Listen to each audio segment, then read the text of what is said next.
My name is Brian Brander, and I serve as the head of school here at Hill Learning Center in Durham, North Carolina. Thank you so much for joining us for our November Community Education Series. For those who may not be familiar with Hill, we are an education nonprofit, K-12 here in Durham, that really serves students with learning differences, both diagnosed and undiagnosed. Our vision is big and ambitious, and it really is to help students, regardless of where they are, receive the instruction they need. We pursue this vision through a range of student and educator programs and knowledge and field building efforts to reach students and educators in Durham and beyond. And if you haven't already checked us out on our website, I encourage you to do so at hillcenter.org. Through this community education series, we aspire to offer free and practical research-based strategies to help students as well as parents and teachers and professionals to support them the best we can. Before we jump into some introductions to our speakers, let me cover a few housekeeping items. First, this session is being recorded, so it'll be sent out tomorrow along with copies of the slides and a short survey. We really encourage you to complete that survey. It's really important to help us with future programming sessions. Everyone is muted, so don't worry about that. You can submit questions via the chat, and we really encourage you to do so throughout. The chat is only visible to the Hill team and the presenters. And our speakers will present for about an hour or so tonight. There will be some built-in Q&A moments throughout the presentation. They will pause periodically, and we'll have a session moderated at the end for some formal Q&A by our Director of Professional Development, Kathy Sullivan. So now it is my distinct pleasure to introduce our two speakers for this evening, Denney and Ashley Cooper from the STEPP program at East Carolina University. The STEPP program, if you're not familiar with it, has a mission to provide students with learning disabilities who aspire to achieve a college education and who demonstrate the potential for post-secondary success with access to a comprehensive support throughout the entire university experience. It's truly one of a kind and extremely unique. Denney is the director of the STEPP program, and for the past 15 years, in various capacities, Adam has dedicated his professional efforts to enhancing and advocating for varying student populations with social, emotional, professional, and educational needs in Eastern Carolina. During these 15 years, he has spent more than 7 employed at East Carolina University, driving student success through collaboration with students, university staff, and faculty.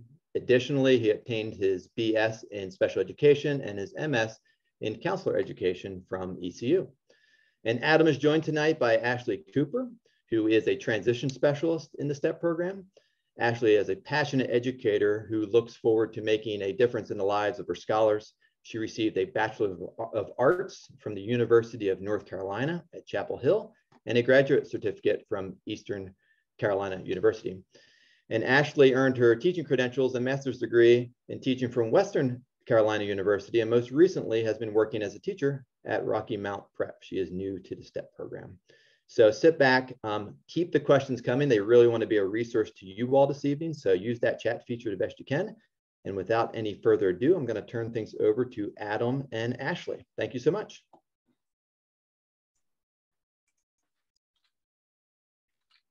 Thank you so much. We just appreciate being invited to have this conversation and discussion this evening. We are excited to talk a little bit about planning for college through a neurodiverse lens. And we hope you enjoy the content this evening. We had a little introduction ourselves, so I will let Miss Ashley Cooper just, again, jump in and introduce herself. Good evening, everyone. I am Ashley Cooper, and I'm the transition specialist for STEPP. Yeah. And my name is Adam Denney, and again, I am the director. So again, we want to jump really into the content this evening because we feel as though that's why we're here. We've been asked to participate so that we can give you some good information as you begin your journey wherever you are in that process towards a post-secondary education. So the topic of discussion tonight, again, is that post-secondary and how to plan with a neurodiverse lens. But for students with learning differences and attention challenges, the college planning and application process can feel complex. So some of the objectives that we want to accomplish this evening are to help students and families break down the process to make the most of college visits, understand on-campus academic supports and resources, and successfully transition to college with an IEP in 504, or an IEP 504. And a couple of things before we get started is that while we're here representing the STEPP program, this is not a session focused on how to get into the STEPP program. We are really here, as Brian had mentioned, we're here to be a resource. And one of our ultimate goals beyond just supporting students here at ECU is supporting students in their journey to a post-secondary education. We will try our best to generalize this information. We will do our best to make sure that we're approaching this with the perspective of wherever you are at, whatever institution that you are seeking as an individual, as a learner, whether that's a 4-year institution, 2-year institution, private, public, whatever that is, we're going to try our best to talk in a more general perspective so that these are applied across that process, right? So it's not just about coming to ECU and the STEPP program. The information that will be shared is based on best practices. It is research driven, but it's also through our own research initiatives as a program. Another thing that we'd like to mention is that when we were initially discussing the session, we talked about it wanting to be in this kind of timeline, right? To give families and students a sense of, maybe a starting point and an ending point. And what we've done is we've tried to identify some milestones along that lines and that perspective. But what's really important to this, and what's really important to this evening, is that no matter where you are in that process, it doesn't matter if you're starting with your IEP goals for that transition piece, or you're in your senior year, it's never too late to start the process of researching and preparing for college. So we're excited about sharing this information. We hope you can use this information in the next steps of your own decision-making process. Again, we're really just excited to jump into that conversation. So before we start, wherever you are in the college planning application process, it's not too late to learn about preparing for the next phase. And what I really want to stress, and I think what my colleague would really want to stress, and very rarely do I talk on behalf of my colleagues, but support is available. There are so many incredible programs out there, institutions, individuals, people that are really, really there to support you in your success in a post-secondary environment. So it's important to just reach out, ask questions, feel comfortable in knowing that there's people that are there thinking of you more than just a number. We really look at you as an individual, and we look at you as a learner. So we hope we can share some of that belief that tonight, and some of our resources are helpful. At the very end of this presentation, I will drop several resources in the chat with all of you. A lot of what we're going to share is going to be focused on some of our K-12 transition curriculum that STEPP has designed, that focuses on students, families, the K-12 professionals, as well as our college and college professionals that are our colleagues. But we'll drop a lot of resources at the end for families and students to access, in addition to some additional things that we'll talk kind of at the end of the presentation. So to kind of help us with that framework or that guideline or that timeline that we talked about, we are utilizing these 4 questions that we have come across, and obviously these are frequently asked questions. What we've done is we've tried to address, how can I plan ahead for success? How do I know that a college is a good fit for me? What are resources available at universities to assist students with learning differences? And what are some differences between high school and college? And recognize that this is not an exhaustive list, right? This is just the ones that kind of rise to the top as we talk with families, students, and professionals as they begin the process of preparing for a post-secondary education. And as again, Brian mentioned in the beginning, what is really important to us is to be available as a resource and answer questions. So we will have designated times throughout the presentation to answer questions, but get those questions out there, drop them in the chat, so that way they're fresh and they're current, and you have the ability to really express what you're looking for that we can try to answer. And we'll do our best to answer those questions. But again, that's what we're here to be, is a resource and to be supportive of you in this process. So with that, I'm going to let Ms. Cooper jump into her first portion. All right, so how can we plan ahead for success? So this is kind of framed in the sense of thinking about that transition plan and the transition services in regards to an IEP. So in order for us to plan for success, it's important to keep in mind a timeline for your transition goals when you're thinking about crafting a plan for that post-secondary education. So by the age of 16 is when an educator or a team gets together to start crafting those post-secondary goals. So in order to help prepare those students for success after high school. So let's take a look at the IDEA transition services definition. It means a coordinated set of activities for a child with a disability that is designed to be within results-oriented process that is focused on improving the academic and functional achievement of the child with a disability to facilitate the child's movement from school to post-school activities. So as we look at the meaning of transition services, it's important to note a few key words when we're thinking about it. First of all, we're thinking about a set of activities. We're not thinking about one specific thing. It's written in the aspect of what's going to happen after high school. And we're focusing not just on academics, but we're focusing on those functional achievements as well. So when we're thinking about post-secondary success, we know that many students with disabilities or learning differences struggle sometimes with an executive functioning skill. So when we're thinking about crafting those transition services, we need to remember that we need to create explicit goals to address self-advocacy and self-determination. So as we look on the next slide at the secondary transition timeline, in middle school is when students start to prepare for that secondary transition. It's by 8th grade or by the age of 14. One of the key things to note, by the age of 14, if you have a student that has an IEP, they're going to get invited to the IEP team meeting. So that's really important for them to start building those self-advocacy skills.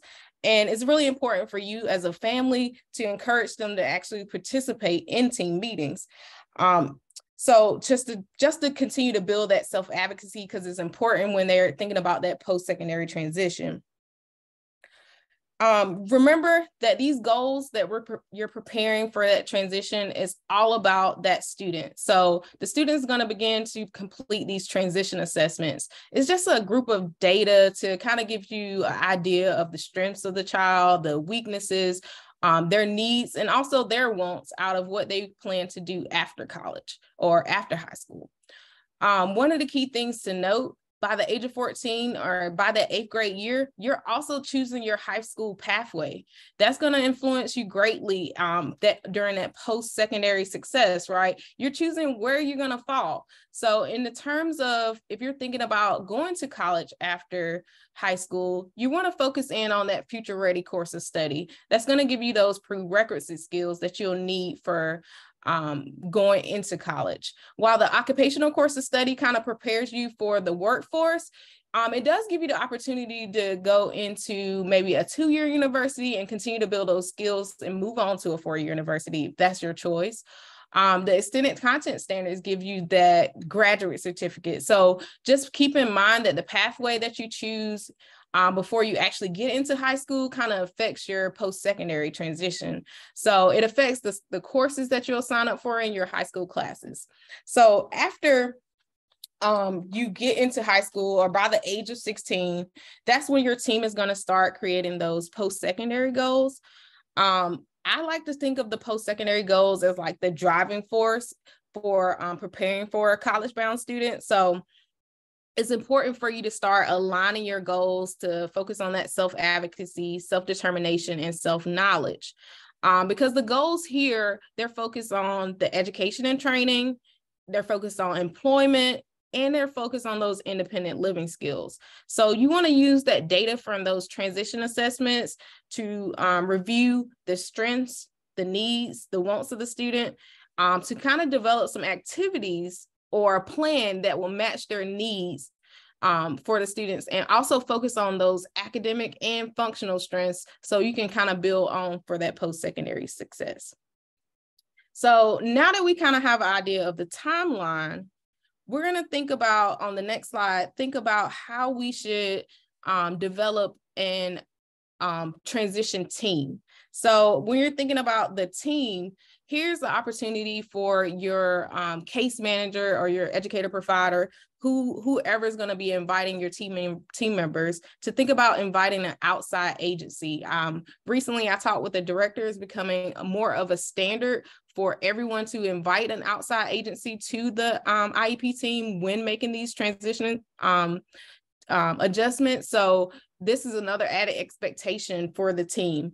So the team is going to think about expanding the team by inviting someone like a job coach, a college program, a guidance counselor, maybe a transition coordinator, an employer or advisor, just to kind of continue brainstorming and building their knowledge around how to navigate the process beyond high school.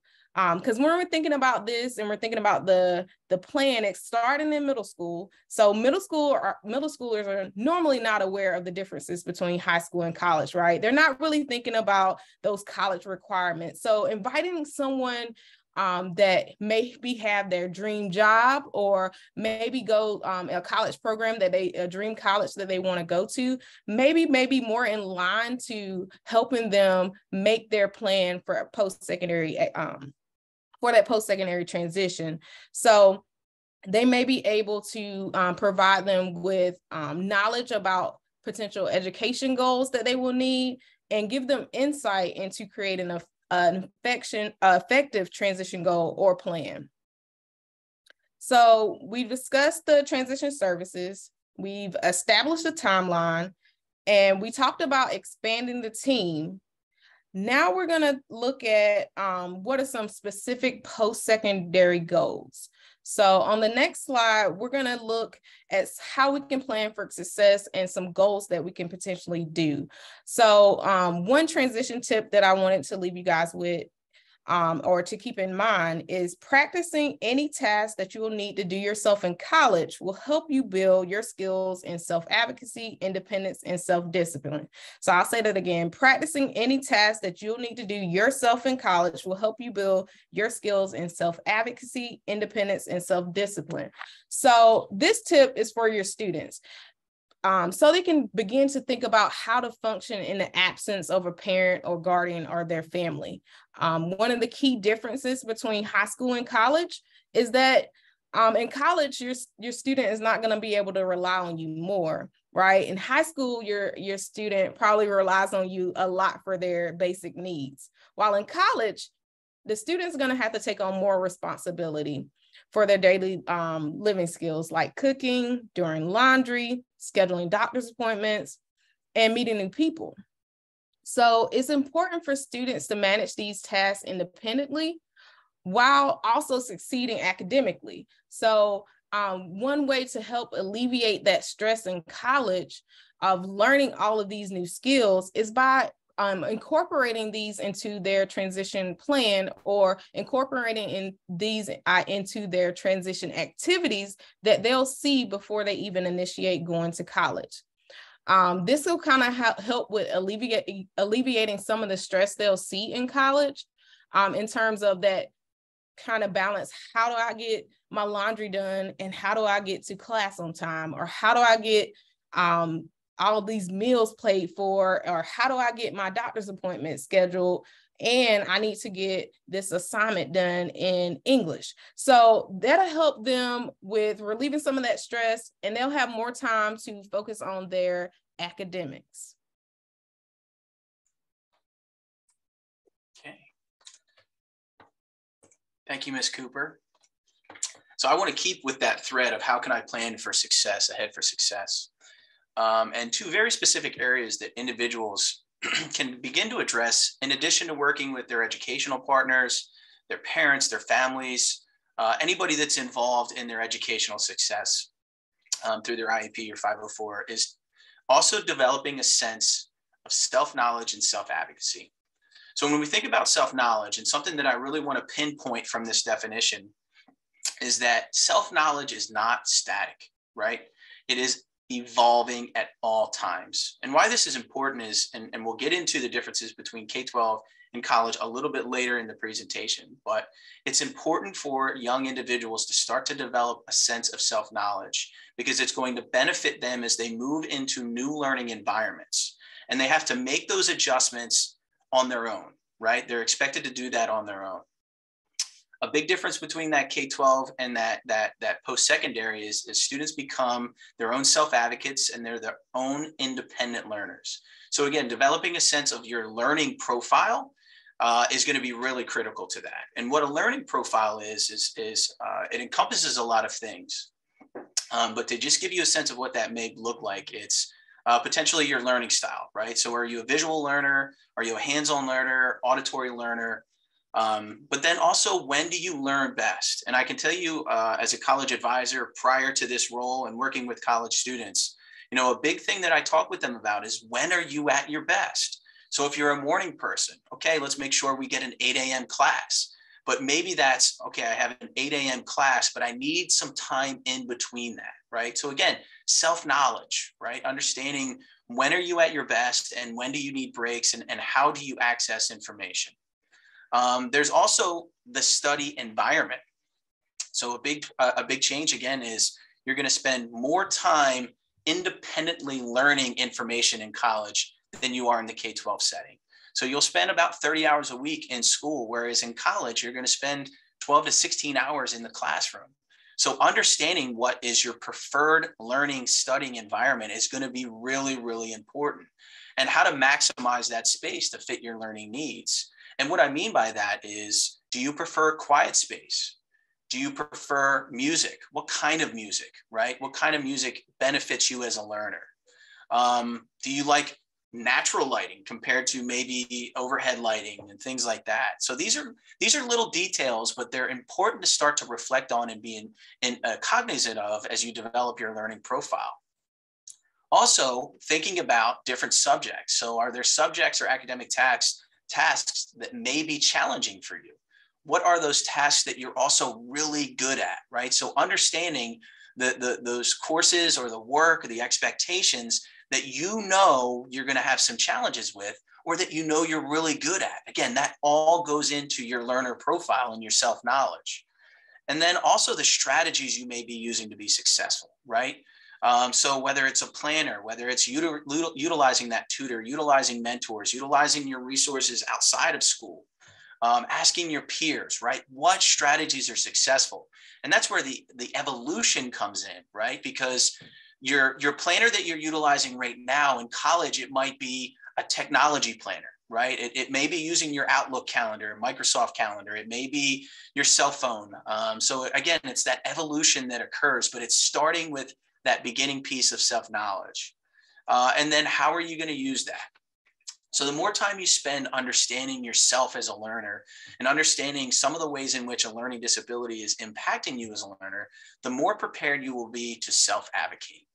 So self-knowledge can lead to self-advocacy, and self-advocacy is something that, again, with self-knowledge, that we really promote for students that are transitioning into a post-secondary environment. And when we think about self-advocacy, again, we'll cover differences between K-12 setting and the college setting, but one of the biggest things that students take the lead on in that transition to a post-secondary environment is advocating for themselves.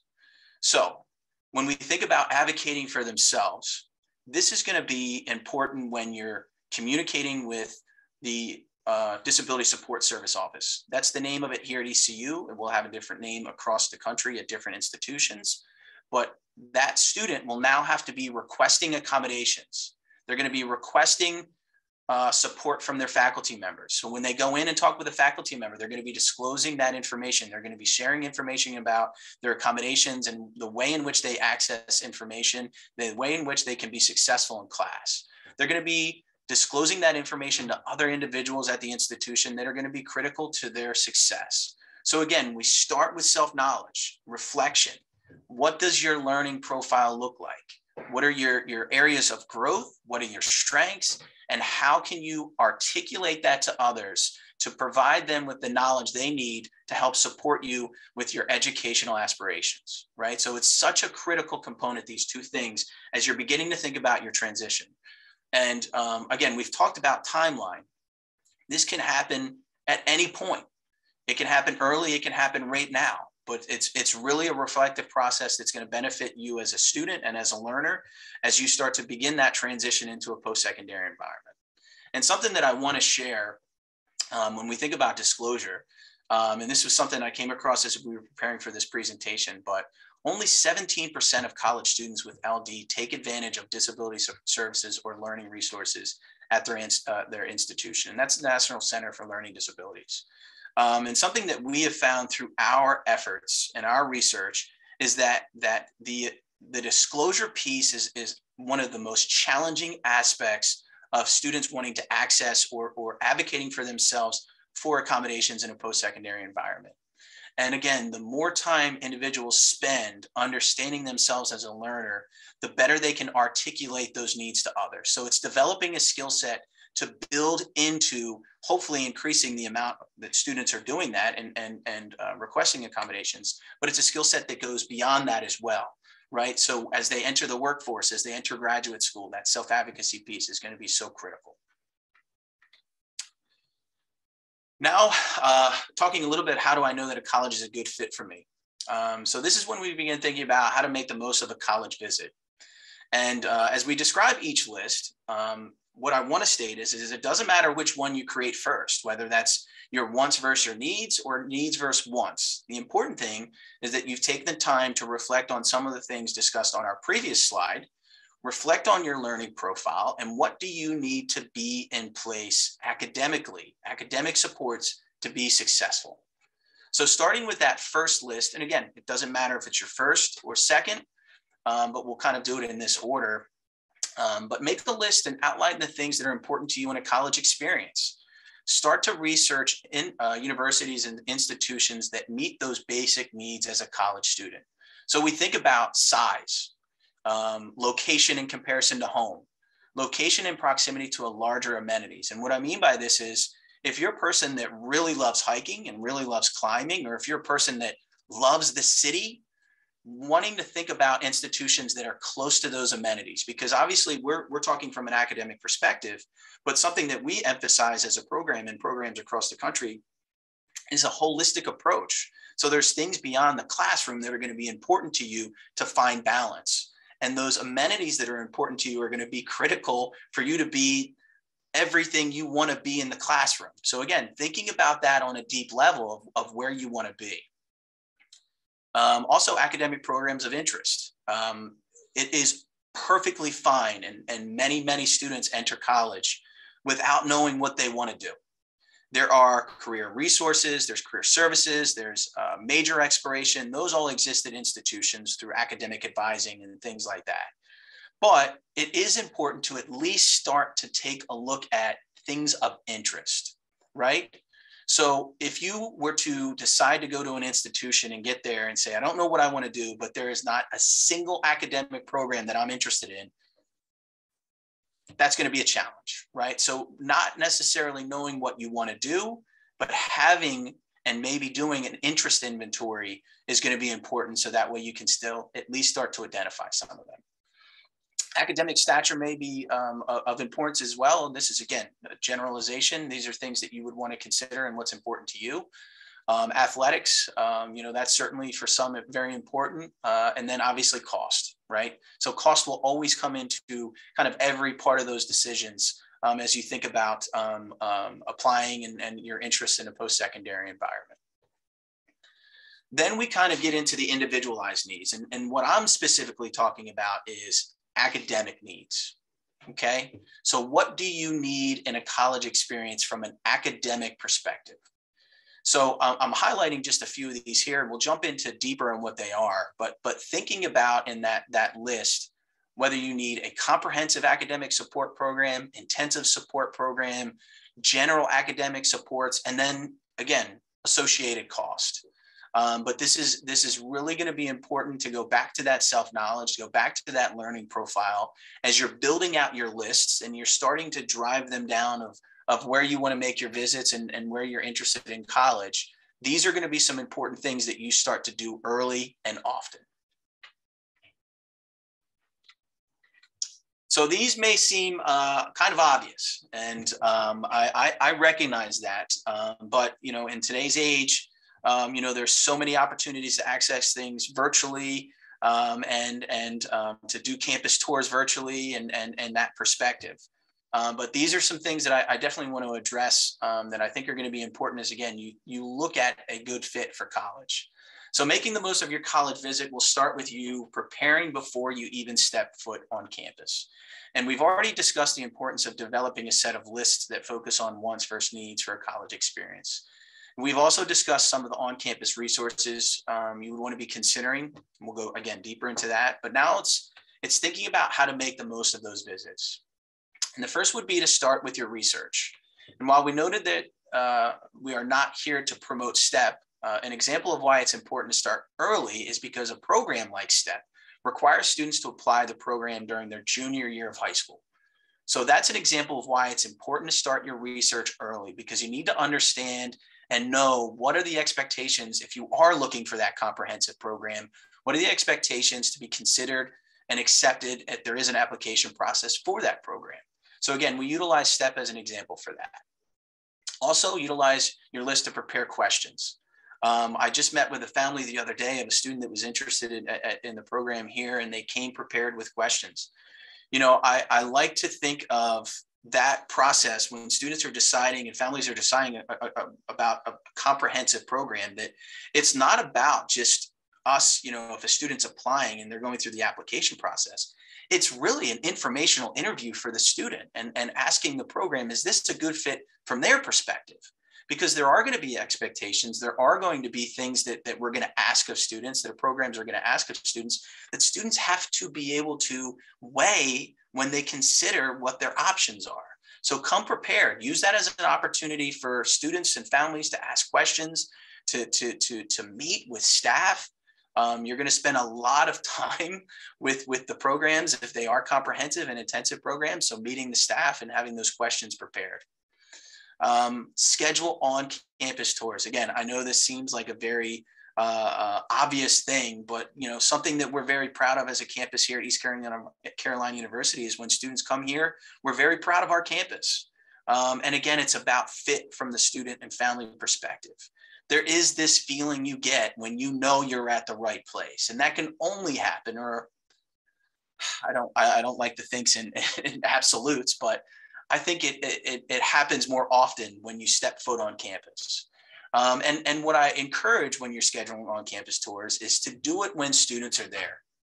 I know that scheduling is challenging, right? But when students are on spring break, the campus doesn't feel the same. As a person that is here throughout the summer, the campus doesn't have the same sense.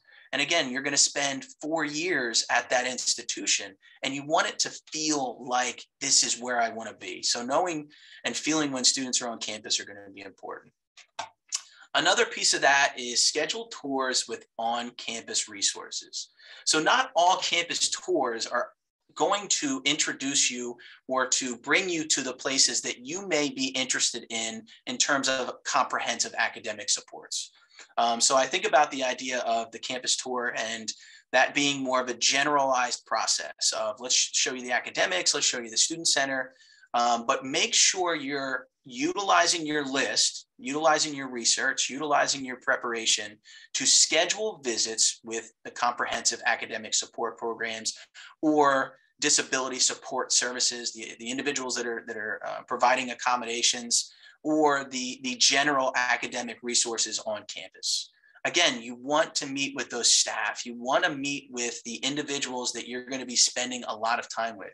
Again, 15 hours in class, 30 to 40 hours outside of that, independently learning. So if you're going to be a part of a comprehensive program, you're going to spend a lot of time with staff and your peers.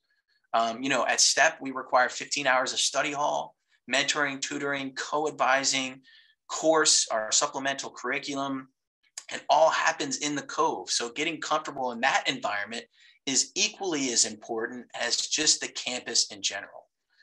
And as I mentioned, and something I always like to leave with is, again, this is super important for students to know that this has got to be right for you, right? So think back to that self-knowledge, make sure it's a good fit. The best way to spend your time on campus is researching and meeting with the people that you plan on or intend on being around the most. So I explained that we'll jump a little bit deeper into those academic supports on campus. So what resources are available at universities to assist students with learning differences? And this is, again, these are things that you want to be visiting on campus. But as you develop your list of academic needs, you want to begin the process of understanding the levels of support offered at institutions. So at the ground level, or at the level that basically is available to all students, there could be tutoring opportunities. Extensive variability occurs within this, and there may be fees, but it's accessed by all students. And again, this could be tutoring. I think an example may be, a lot of College of Business across the country have student academic success centers, engineering. So these are some things that are, again, accessible to all students, that at the very basic level are not required for you don't have to have a learning disability, learning difference, or a disability, neurodiversity, anything like that. These are available to all students. At that next level, we look at disability support, which will be available at each institution. But what's important to know, and again, preference this, that we'll get into this a little bit more later, of the differences between K-12 support and disability supports, but this will look different at each institution. So I mentioned whether you're considering a 2-year institution, 4-year institution, private or public, the name, the size, and the scope will all look a little bit different. But what this office oversees is the basic services and accommodations available to students with documented disabilities. The next piece of this is comprehensive programs. And this is going to be available at some colleges, and it may charge, there may be fees associated with that, most designed to support a specific type of disability. But what I really want to emphasize here is the idea of comprehensive, and then I also mentioned intensive. So STEPP is an academic comprehensive program. So we're really focused on learning strategies, time management, mentoring, tutoring, but there are also intensive programs that focus on independent living, socialization. There are programs like at Marshall University, West Virginia, Neurodiversity, but those comprehensive programs, for the most part, they look a little bit different. They support students at different student populations, but for the most part, their mission is the same, and it's to support student success in a post-secondary environment. But again, they vary in difference in populations. They vary in the supports and resources they have, and they also vary in the sense of if there's a cost associated or not. And it's, again, critical to reflect on the supports you believe will be important to your academic success. And when visiting a school, planning on visit all of those resources, if available, to learn more about their constructs. This is a huge decision, and there are just additional considerations that go into that decision-making process. So these are some examples of comprehensive programs across the country, and I'll get more into College Star at the end of our presentation, but I did want to highlight these organizations and programs. And this list does not include every program, but these are groups that are a part of a larger network dedicated to student success in a post-secondary educational environment. And I will share the link for these programs at the end of the presentation. So I would like to take this moment to jump into questions and just pause.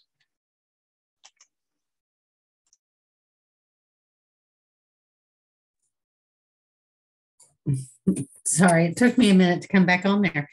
Okay. A bunch of amazing questions are coming in. So I think what we'll do is just tackle a couple of themes that I'm seeing. So let's start with documentation needed. So if I have a student who, for example, has been attending an independent or private school where IEPs and 504s are not generated, how do we handle that? Do we go through the county and get testing? Do we need to pursue that privately, which is, of course, a costly proposition? But, what do we need to do there in order to access services at college? So the first thing that I will say is that when you're going through the process of identifying the resources on campus, the first thing that I would do is see what will be required from the disability support services at the institution you're considering, right? Okay. So the reason that I say that is that there's some different schools of thought. There are programs out there that may not require any additional current evaluation, right? There are programs that exist out there that provide accommodations, whether you've received your most recent evaluation at 5 or a year ago, right? So what I think is, before you go out, before you start to get any new or updated evaluations, check in with those programs, check in with those disability support offices to see what their expectations, requirements will be, right? And I think that that's what's really, really important. In terms of how you go about accessing those, when you think about the county, I think that's just going to depend on the individual and where they're at in that process. And what I mean by that is and Ms. Cooper, please jump in if there's, because I think you're a little bit more versed in that process. But I think that that's going to be dependent on, again, the needs and demands of the accommodations office in college. You know, I think about East Carolina University and the disability support services here that has kind of a 3-year window on psychoeducational evaluations. And they outline specifically what they're looking for in relation to supporting individuals with learning differences, learning disabilities. But again, that will look different at other institutions. Ms. Cooper, did you want to touch on some of the more, again, nuances within the K-12 setting and how to access potentially some of those things in that environment? Sure. Well, I would just say, when you're thinking about going to a local school or county, you are protected under the free and appropriate public education. You have that right to request that documentation from a county school. They have to support you in terms of getting you the testing that you would need. But I would agree with Adam in terms of, if you're thinking about, you have to consider where you're going, because some places may generalize and accept your IEP or 504 documentation. Some may require an evaluation, but it really just depends on the school. So if you have a particular school in mind, I would probably focus in there, or multiple schools in mind, to figure out what your need would be. But just know that you are covered under FAPE. So. Ashley, I appreciate you saying that. Somebody asked that question or mentioned, and I don't know whether this person had heard this directly from a county or not, but apparently the public schools are overwhelmed and cannot test for free in the next few years. I'm pretty sure by law they're not allowed to make that statement and then just let that go. So, you know, not fun, but something to pursue, as legally that's everybody's right. The other theme to the documentation question was coming from, does it have to be a psychologist? Can it be a primary care provider that provides a list of needed accommodations? Could it be a licensed clinical social worker that provides those? Does it have to be a psychologist that's, you know, done the evaluation and that sort of thing? Well, I can share with you the terminology that is utilized, again, on the website, you know, that we use from our disability support services, but it's a psychoeducational evaluation. So that to me would mean that that's what that institution, that program, that department is going to be looking for. Again, I don't want to speak on behalf of all programs across the country, but I can say that's what we typically are encouraging students. Those individuals, those practices, the psychologists are doing those specific evaluations to provide the necessary documentation. Yeah, thanks for that. I think that handles the documentation needed. So I'm going to pull out another theme that is coming out, and that is college visits. You may have attended to some of this just a slide or two ago, but what's the best scheduling practice for school visits? And maybe could even be simplified in terms of that question of, when should we start this process? At what age or what grade level are we starting this process? Well, I guess I would start with my list and see how big it is. You know, and you know, when you start with your wants and your needs, you know, I hate to give an exact time and a time frame, but if you have, you know, 6, 7, 8 colleges, how are you going to fit that all in? And you want to make sure that this decision is happening with being able to visit all of those places. So I guess the best of your ability to start early and often. Again, I think about ECU and STEPP, and I can use that as a reference point. But if students are applying to STEPP their junior year, right, we want to make sure that they've also had some time to visit the other schools that may not expect them to apply their junior year, but they're making the decision based off, I know I've been to some of these other places and I feel really good about STEPP, right? So freshman year, sophomore year is a good time to start that process, because we are going to ask students to, accept the expectations of the program. They're going to be applying to the university earlier than most of their peers. So again, thinking about STEPP, I want students coming in informed. I want them coming in knowing, I feel really good about this. This is the place I want to be. And I think that can only happen if they're able to explore those other programs and other campuses. That's excellent, Adam. Thanks.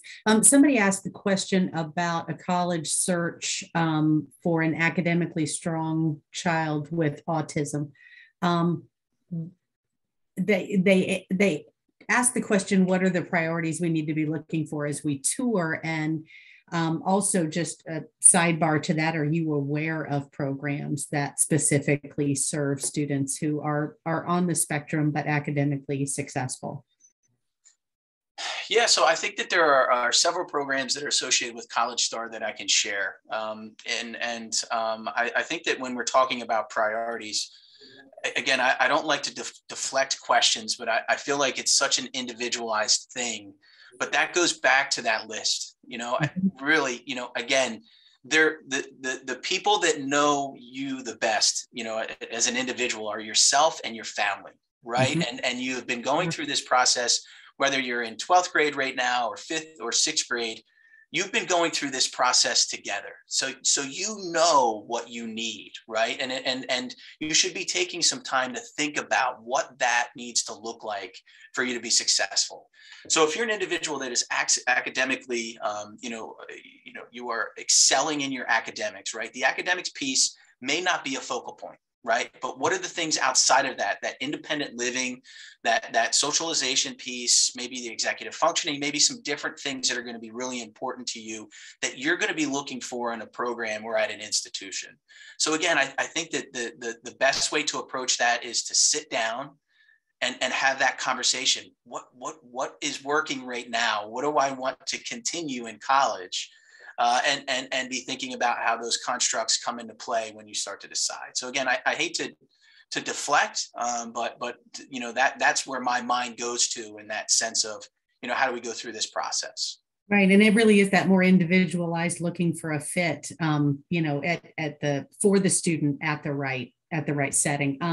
Yeah, I appreciate that. And I can tell you from the chat, a lot of folks are really interested in getting that list. You referred to it a few slides back. It had the STAR program and all those colleges listed. If you can share that such that we could put that out tomorrow in our email to participants, that would be fantastic. Absolutely. I will make sure that all of, again, additional links to our transition curriculum, which we've emphasized, College Star, all of those things I will make sure that I share, and everyone can have access to those. Absolutely. Thanks. That's fantastic. We've got some accommodation planning receiving questions, and then some that don't fit into a theme but are great questions. I'm happy to defer those till afterwards, depending on your timing. So would you like more questions, or do you feel like you need to get back to the content? Well, I think we're going to talk a little bit about accommodations, some differences K-12 to post-secondary in our next couple of slides. So I think that may be helpful. And then obviously we can come back to those if we're not necessarily addressing them in the way that the questions are being asked. So I think that, we can go forward with that and then come back to it at the end. Great. Thanks, Adam. Yeah, absolutely.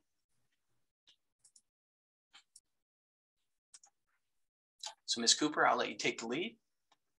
All right, thank you. So what are some differences between high school and college environments? I did see in the chat where it was a lot of emphasis on 504 plans or IEP plans. I did talk about those in respect to making that transition, but just know that you can still create a transition plan if you do not have an IEP or 504. I just wanted you to kind of get the timeline or the framework of how, if you did have those plans, when would be the opportune times to make adjustments. So I just wanted to highlight that before I kind of got started with the differences between the terminology, the legislation, and the goals. I will say I'm not an expert on the legislation. I have worked in the K-12 environment for a while, so I kind of know all of the legal rights in terms of an IEP. So some of my framework and some of my thoughts may be framed in that and in line to that. But for the terminology, thinking about high school, you're thinking about special education or exceptional children's program. You're thinking about that IEP or 504 as well.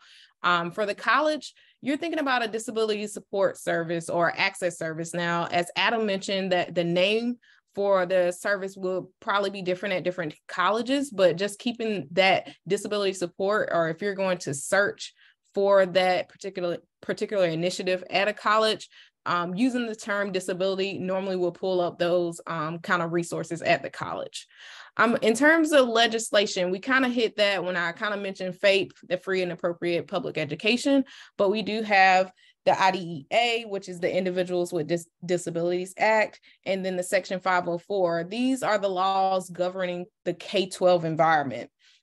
And then the main laws governing the college environment, we have the Americans with Disabilities Act and the Section 504 Rehabilitation Act. And then we also have FERPA, and I do think this was in the chat as well, Families, Education Rights and Privacy Act.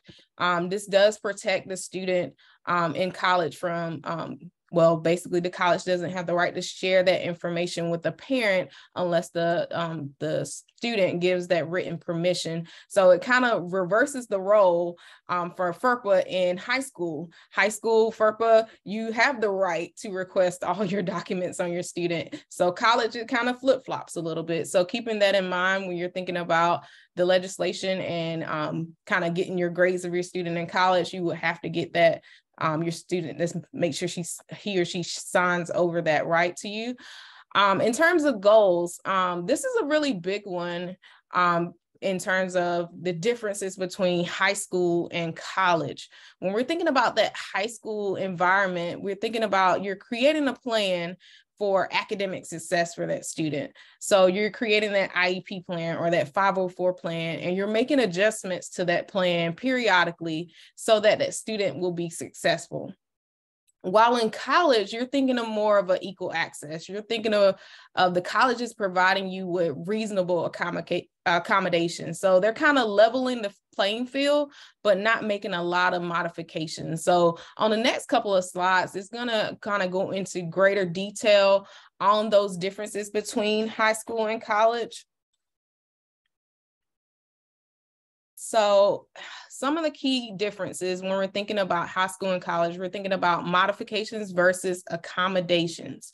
So while you're in high school, or while your students are in high school, they're receiving instructional modifications, they're receiving accommodations, they're receiving support services.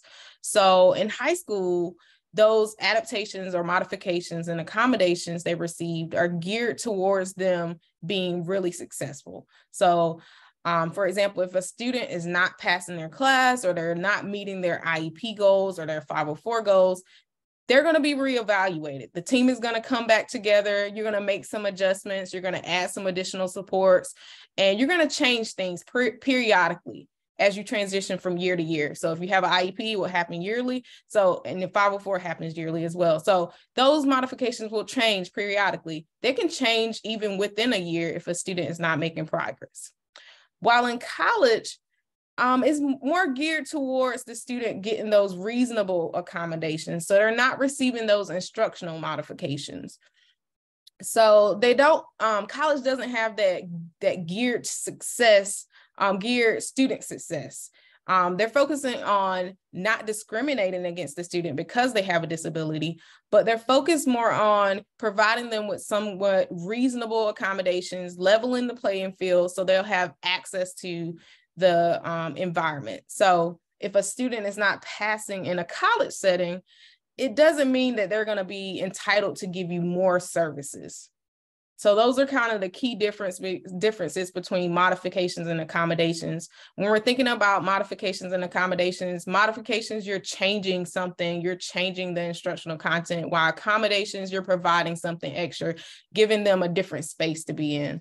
So I think on the next slide is going to go into a list of modifications that you will see probably in the K-12 setting. Here are a couple of different modifications that you'll see: modified curriculum, modified assignments. So you can see fewer math problems, shorter essays, kind of getting judged on a different rubric. Modified grading standards. So there's no penalty for spelling or grammar. They're retesting until they achieve that passing grade. Modified test format.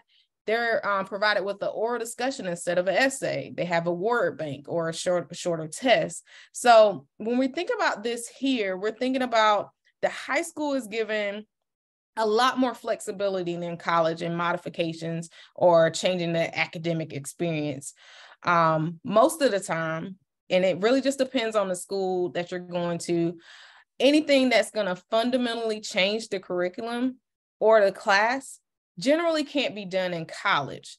So a student that's accustomed to getting those modified grading assignments or modified standards or shortened assignments, they might be surprised when they get into college when they're not able to get these modifications. So when you're making those plans and adjustments within your K-12 setting, kind of get the framework or your child to understand that some of the modifications or some of the adjustments they see now will change dramatically once they reach the college level. Colleges can still change how things are done, but not what's required. So one example can be a student taking a test. They might receive read aloud with extra time in a distraction-free environment, but they might not be able to get that different version of a test.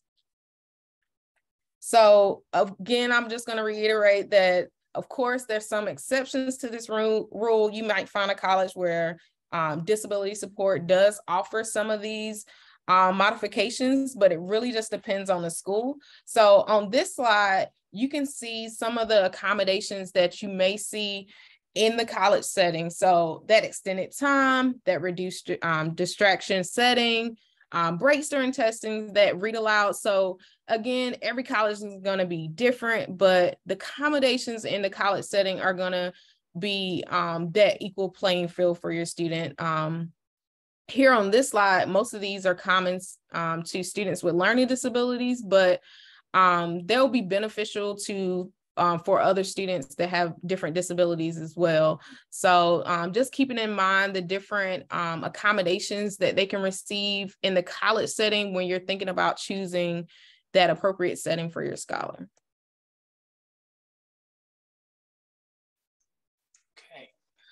So what are some differences between high school and college environments? Continued.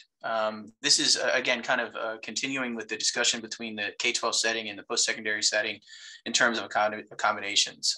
But what really is important is to start seeking out your resources and supports after you get accepted and enrolled, right? So for those of you that are considering potentially just utilizing disability support services, not necessarily a comprehensive academic support program, you want to immediately be in contact with those offices to see, if you've not done it already, but to see what you need to submit and turn in to be considered for accommodations at that institution.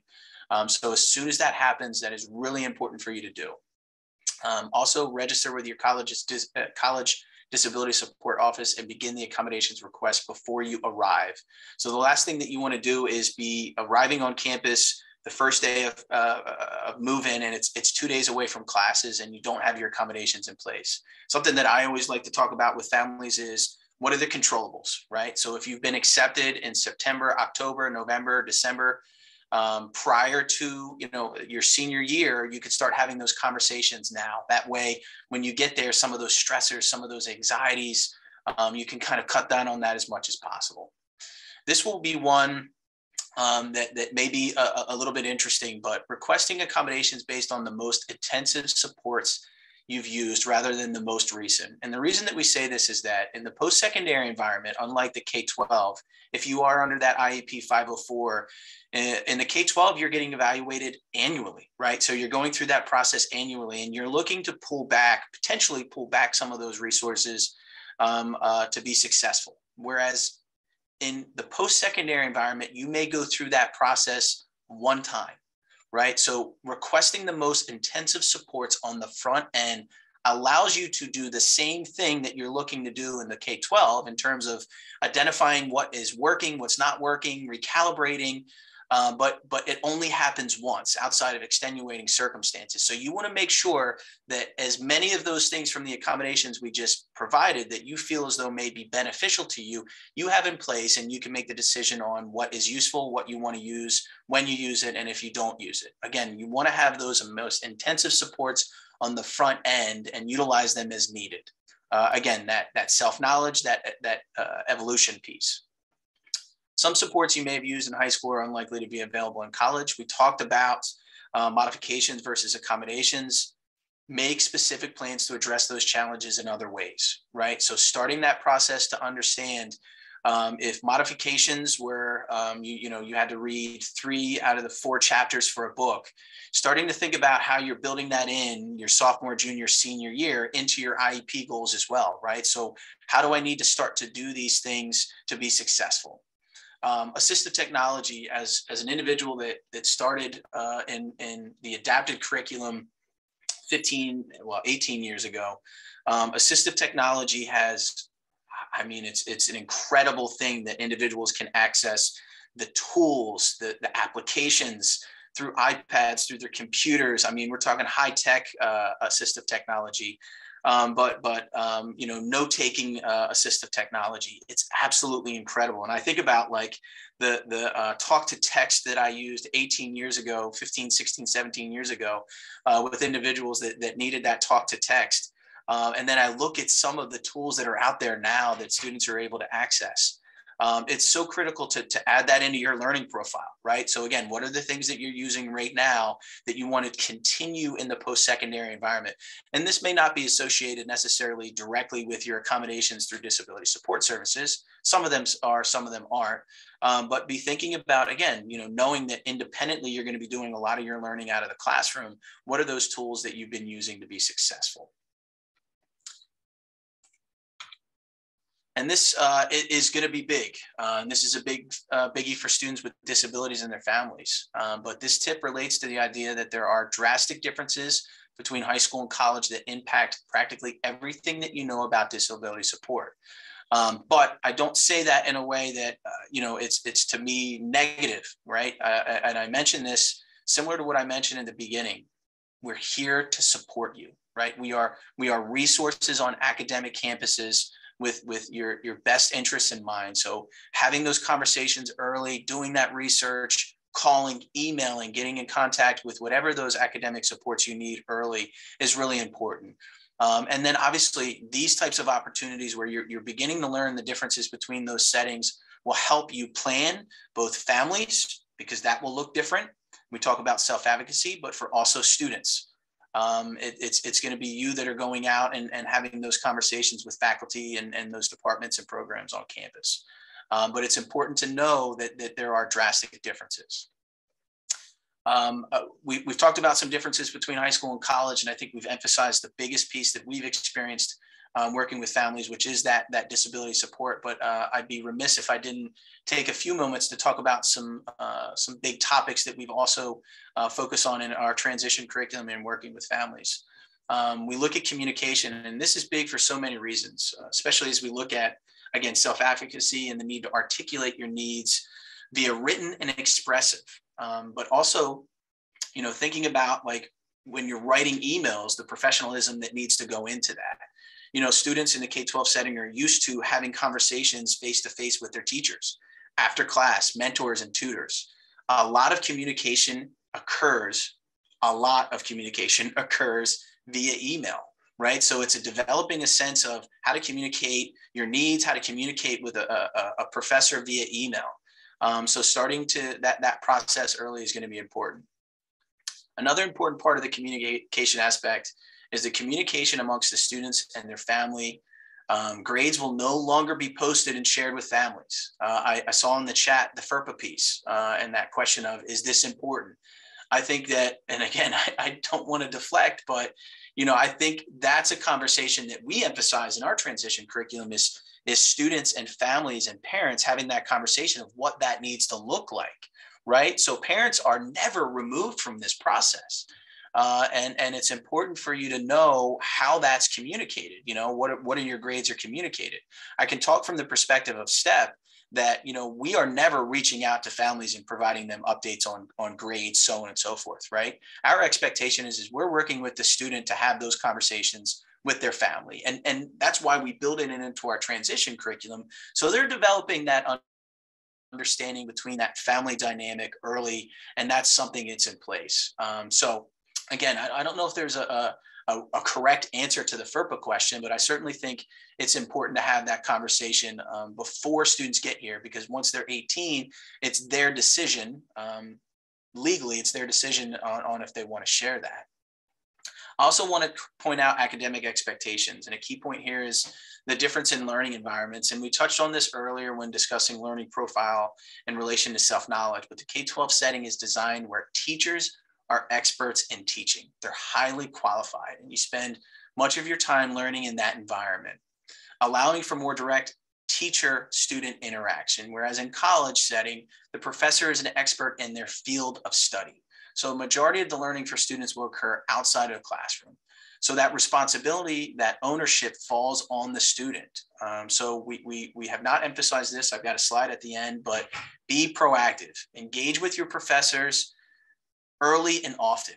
At the very beginning of class, speak with your professors. While there's an automated system for professors to receive their accommodations here at ECU, the very first thing that I talk with students is print it out, walk up to your professor, whenever you feel comfortable, either before or after office hours, and provide them with that same list, right?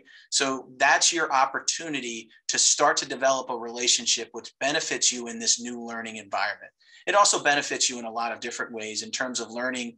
I mean, if you're in a class where you're in your academic program, you're going to have the benefits of speaking with your professors to learn more about the profession, the academic, the things after college, internships and opportunities like that. So that's just going to be really critical to understand the expectations. They look different, they feel different from K-12 to a post-secondary environment. An extension of the academic expectations is being able to manage your time to meet the academic expectations set for each course. But it also means, how do you balance all of those additional things that come with independent living, right? So finding a balance between your educational and personal life will be important in your transition. And this is going back, I'm a big fan of the learning profile, but this is going back to learning profile. And if you're typically spending 30 hours per week in school in the K-12 setting, and much of your time is spent learning, what are the strategies and time you need to dedicate when you are now spending 12 to 16 hours in class, and much of the learning is being done independently? So I think that's a big question you've got to ask yourself when you're scheduling and time management, right?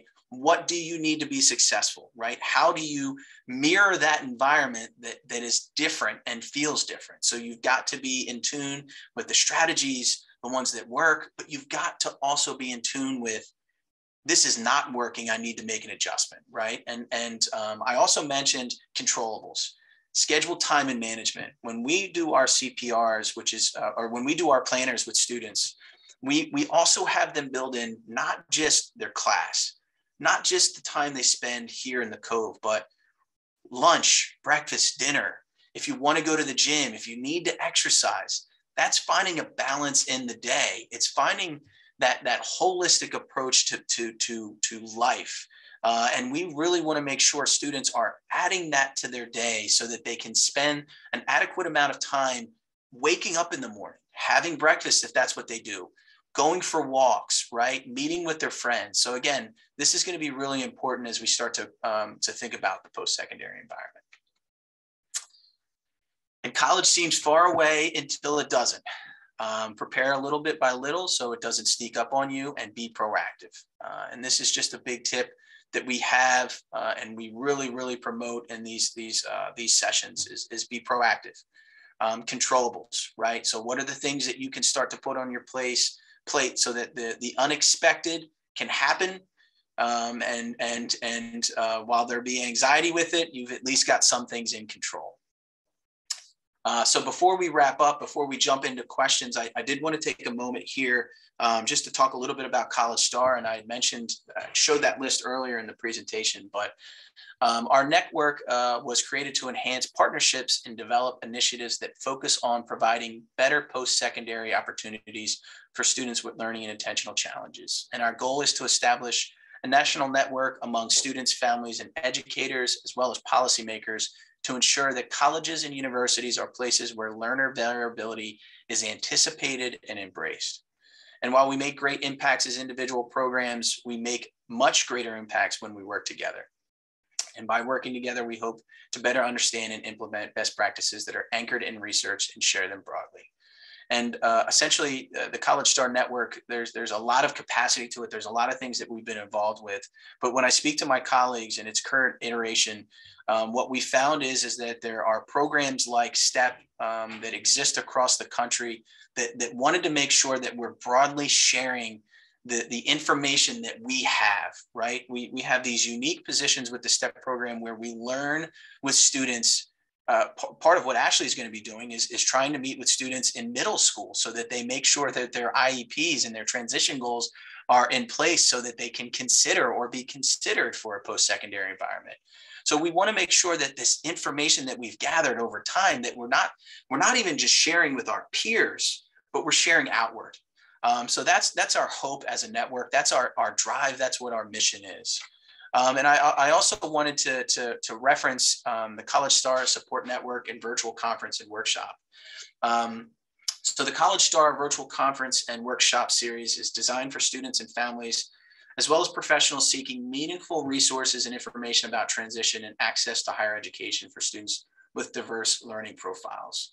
And the topics that they are discussing, like types of college settings, differences between high school and college, common college resources and departments, successful habits and behaviors, they will be an extension of what we talked about tonight. But what's really important to us is, and again, we obviously represent the STEPP program, but we want you to hear these things from the perspectives of our colleagues, right? These professionals that have dedicated their life and their work to doing, whether that's supporting a different student population, but with an ultimate goal of supporting student success in college. So we want to make sure that you have the opportunity to not just learn about their programs, but to learn from them as well, because our perspectives, they come together to create one collective message, but it comes from so many places. So I'll make sure that I share the link for that as well for the email.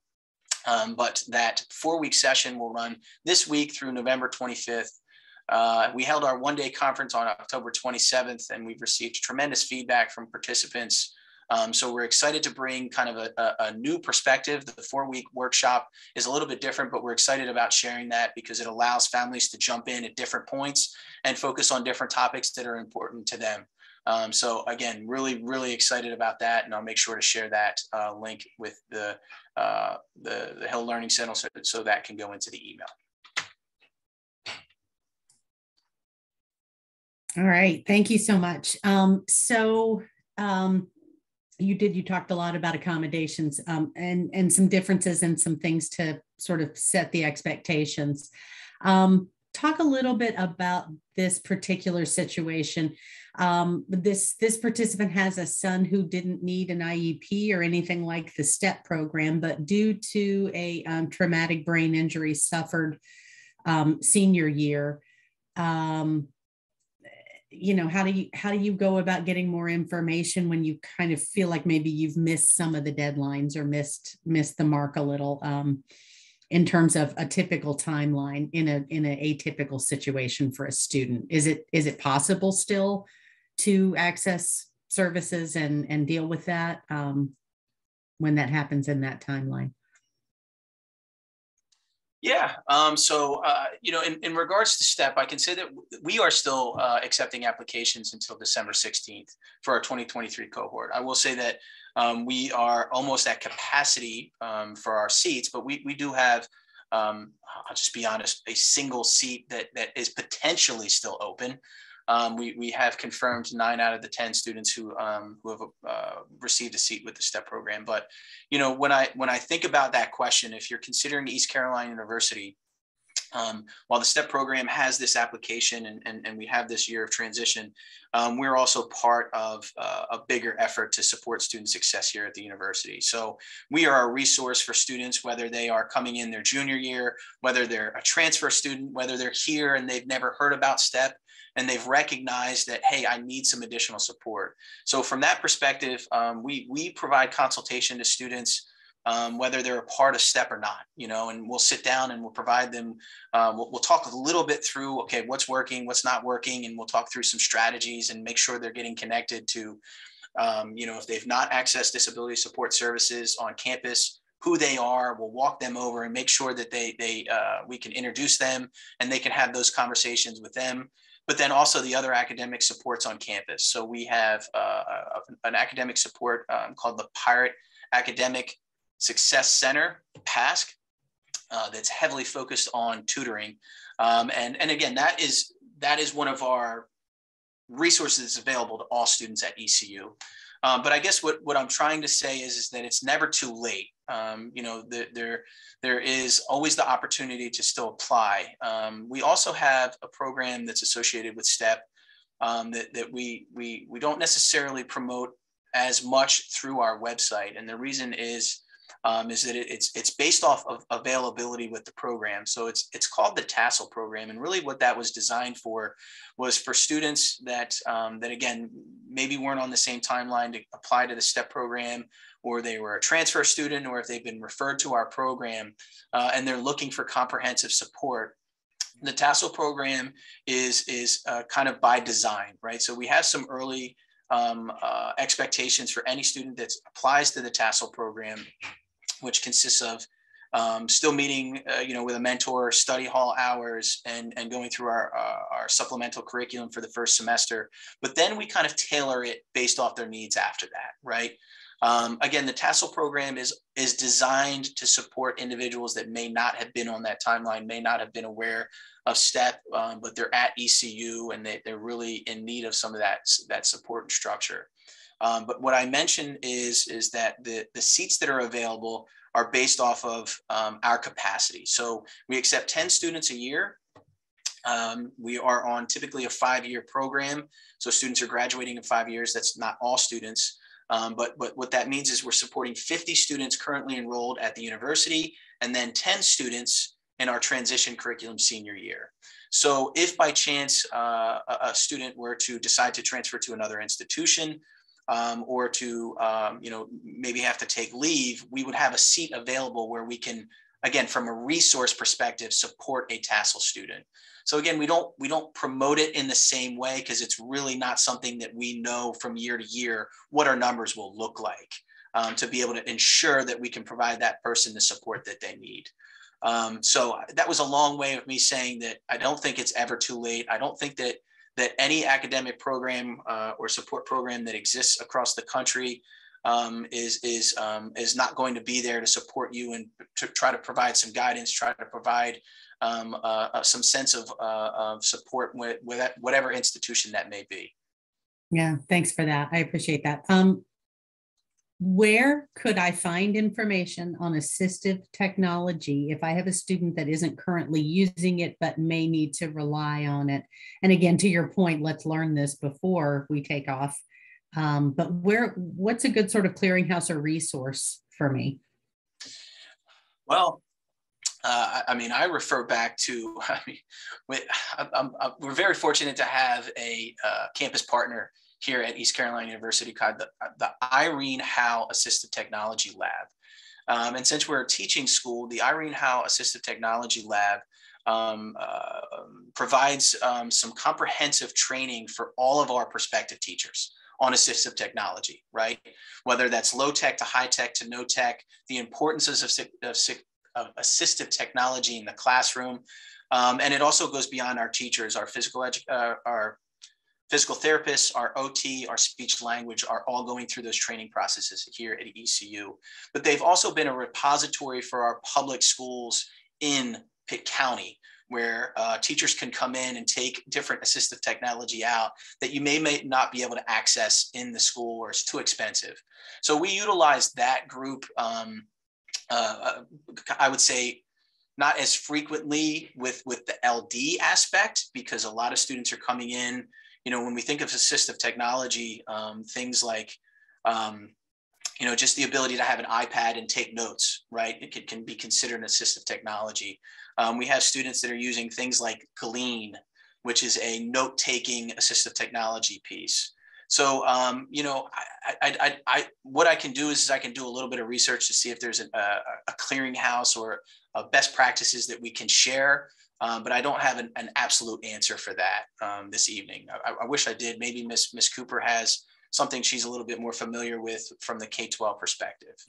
Yeah, and I think a link or any further information that we could provide to participants in the follow-up email is great. The email is growing. This will be a very robust, resourceful email that we'll be sending out.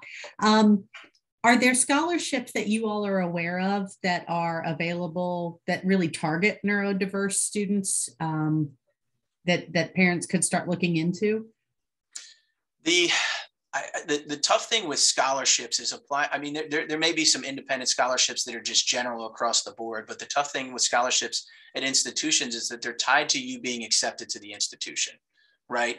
So we do have several scholarships through the STEPP program, but students have to be accepted to ECU to apply for them. So I think that that's the challenging piece when you're looking at applications.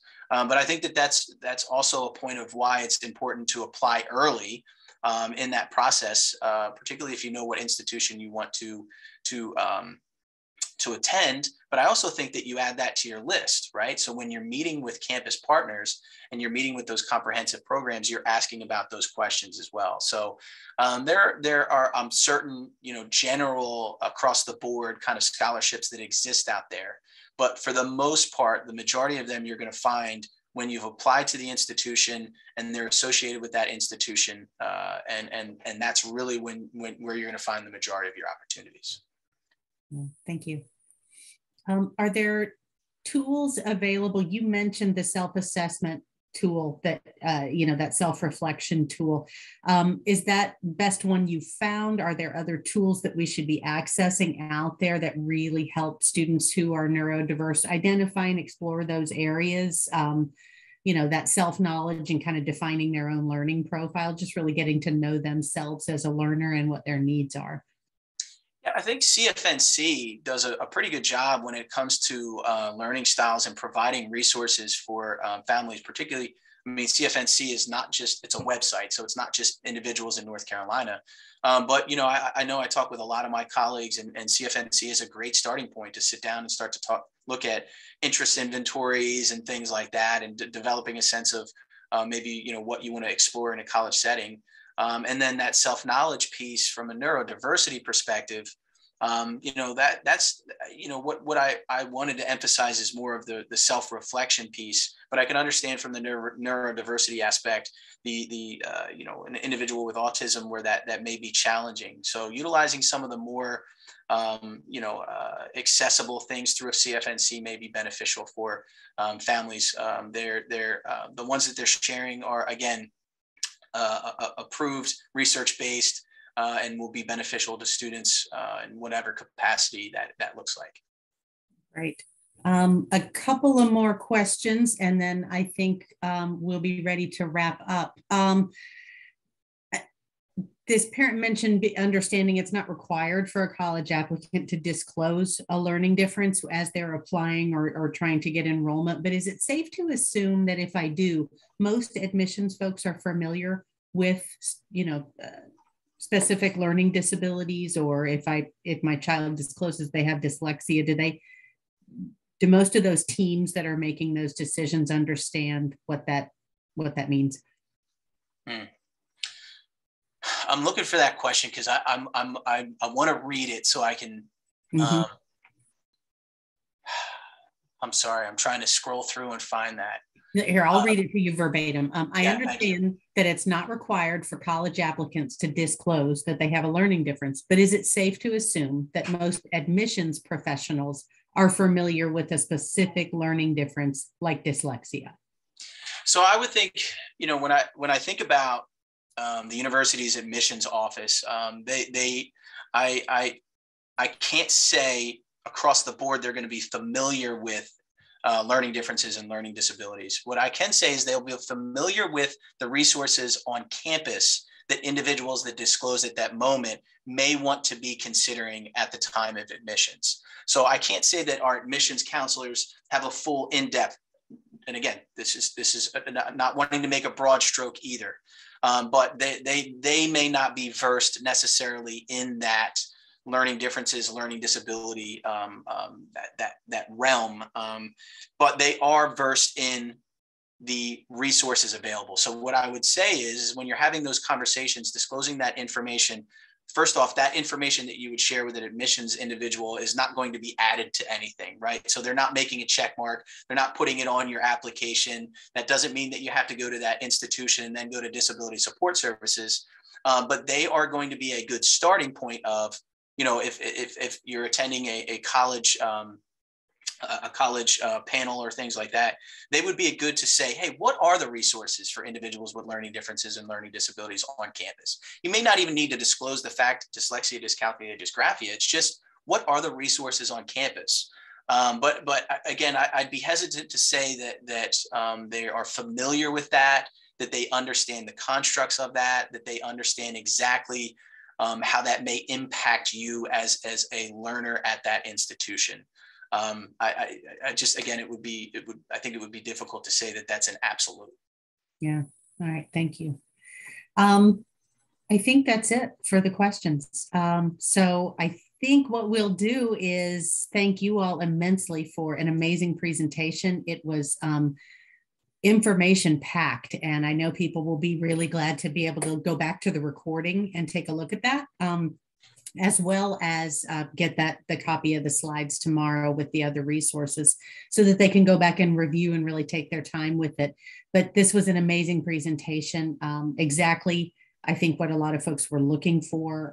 People are putting in that it was helpful and insightful. So we really appreciate you all taking the time to do this for Hill and for the participants this evening. And just really appreciate you being here, and appreciate all the participants for your time and engagement and sharing these wonderful questions. I think a lot of people learned a lot just from hearing the answers to those. So thank you so much for that. We'll get an email out to everybody who registered tomorrow with all of the resources we've talked about. And we're finalizing plans for our spring CES events. Similar to this evening. So stay tuned for more about that. We'll get those out and announced to everyone. And thanks so much. Appreciate everybody being here. Thank you so much. Thank you. Thank you, Ashley.